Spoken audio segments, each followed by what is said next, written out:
satu piginini, first one one small girl, instalo kinti. Number 2 one small boy. Pe one where he had me water. Me lo try sesene mi vla sta se water long we blokang. Pe mi vla ko pulung water lo wen. Kunol paket o container plastic am vla sta karigam. Life isn't easy in this settlement outside Port Vila.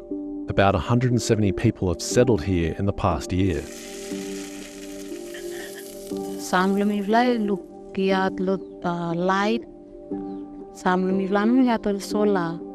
The samon no gat light. And while they aren't connected to basic services, they're grateful to have a home. Ms. Sumatea was among hundreds of people evicted from a settlement near Corman Stadium last year. We've been starlo Corman, I think 5 years. Mi vla starlo we, puli push mi mouth mi vla lowe, kotota. After mi vla out. We never look one something when same. We look only push small church house, whole building, where main house, the full town, say for something we go town, we push them out everyone. Evictions are common on the island of Afate, where space is tight in Port Vila, and many arrive in search of better opportunities. The migration of people from rural to urban areas, which is taking place across the Pacific, has overwhelmingly involved people relocating to live on customary land. On the outskirts of Port Vila, people make agreements with traditional landowners to live there, but don't register these with land authorities.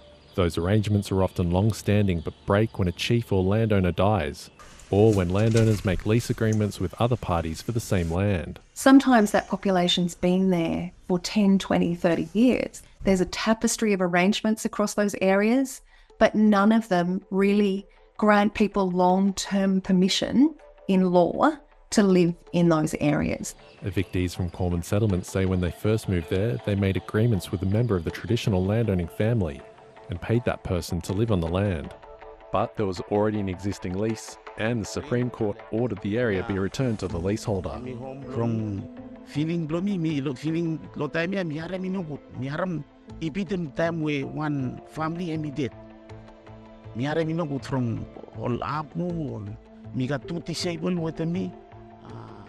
Mi got all abu blomy we all man blown kata only travel all beginning only stop with me haram Evictions disrupt people's incomes and children's educations, and there are fears other settlements will soon be uprooted. There's still communities that are yet to be evicted. We really need to start developing pathways for counselling and pathways for guidance and support. The government says it's working on solutions. Those include better access to affordable land and housing, plus warning about the risks of making agreements that aren't registered with land authorities. But the Lands Minister is calling for law reform.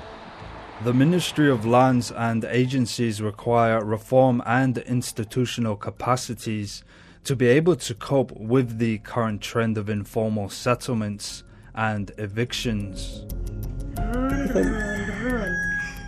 Chief Nolau is happy they've broken the vicious cycle of evictions, but wants more protection to prevent it repeating. He says Indigenous landowners should have power to stop evictions happening on land they've leased out.